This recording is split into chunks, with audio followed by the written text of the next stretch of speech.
Ukisikia sema potea. Leo kwa namna pekee nataka nilete maokoto kwa njia tofauti tofauti, kwa sababu ile nilileta lakini sasa leo ndio kali zaidi. Si unajua kitu ni ya moto, inafaa iji kiwa ya moto hivyo hivyo muipokee, ili ukae nao usikie mzuri nini, uenjoy, relax. Nafikiri bila kupoteza muda tulishia pale tu ambapo pale wiki ya pili vijana wamejua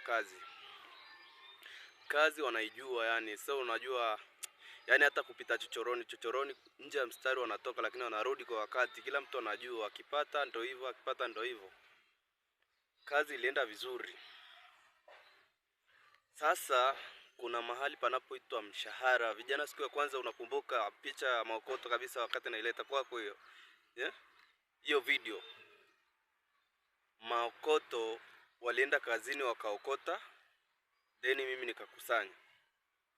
Sasa vijana wanataka mzigo wao, wamefanya kazi nini, wanataka pesa, wanataka hela mzigo. Maokoto na wanataka waone kitu ambacho kinawatesa, kuwasumbua nini, kazi wanaoifanya inawapa chochote.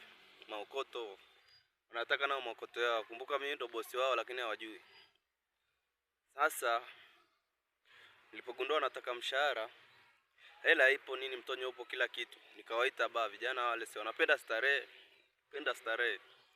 nikamwambia yule bwana mdogo, yani wao nilimwajiri mimi, akajiri wawili, tukutane nao fulani, meza fulani hivi, tuchafue.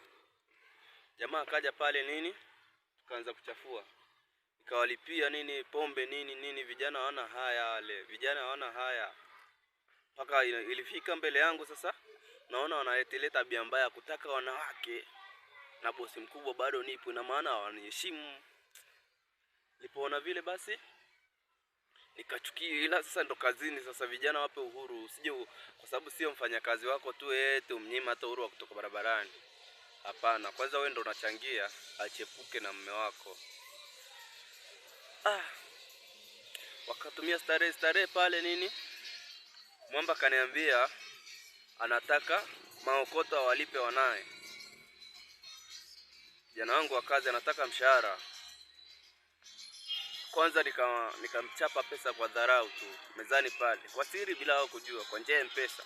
Nikamsukumia kama kilo 3 hivi, yani 1300.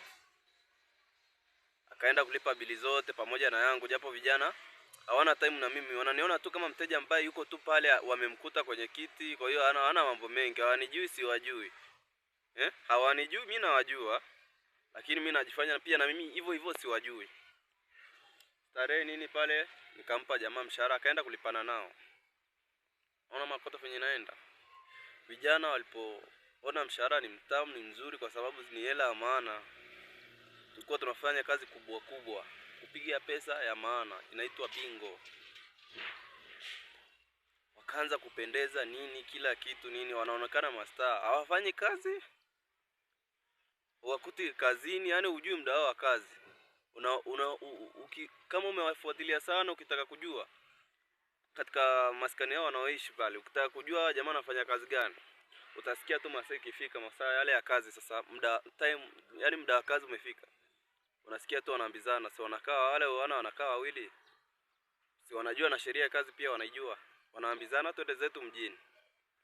Sasa wewe kwa akili yako, mtu akikwambia tunaenda mjini, unajua anaenda kufanya nini? Unaweza ona na maisha makubwa sana, kwa maana kila siku anaenda town. Kumbe hapana, Mission Town, maokoto. Yani akisema hivyo na mara tunaenda kuiba, yani wanaenda kazini, yani wao ndo wanatoka kusema kwenda mjini, ni kazini huko pia ndani ya mji.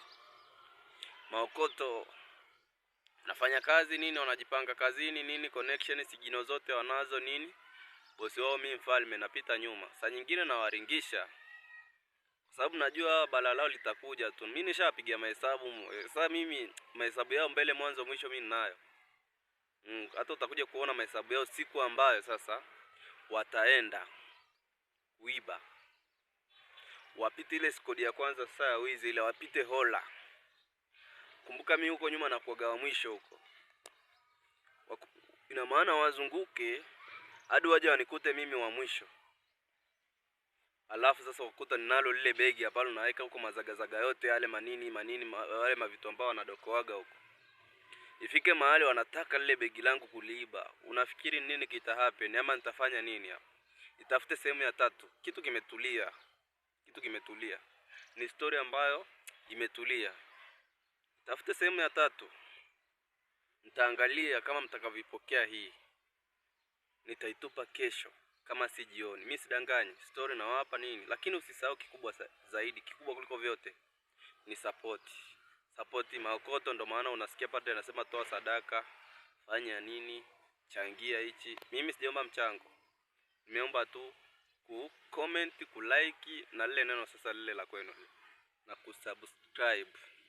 Ndio nimepata. Bye, muwe na siku njema, nini muenjoy. Mnifuate YouTube nipo pia. Na hii ni ya mwisho kuiposti nani TikTok. Nataka watu muende YouTube kabisa direct kwa sababu nataka ile account ifunguke kabisa. Bado sasa hivi kuna mambo machache kwa sababu haifunguki vizuri, ila inafunguka. Ila unaweza tafuta mahali pa hiyo kitu subscribe unakosa. Ndio maana sasa inafaa watu angalie kwa wingi ili ifunguke vizuri. Nafikiri watu wa mtandao mnaelewa. Bye.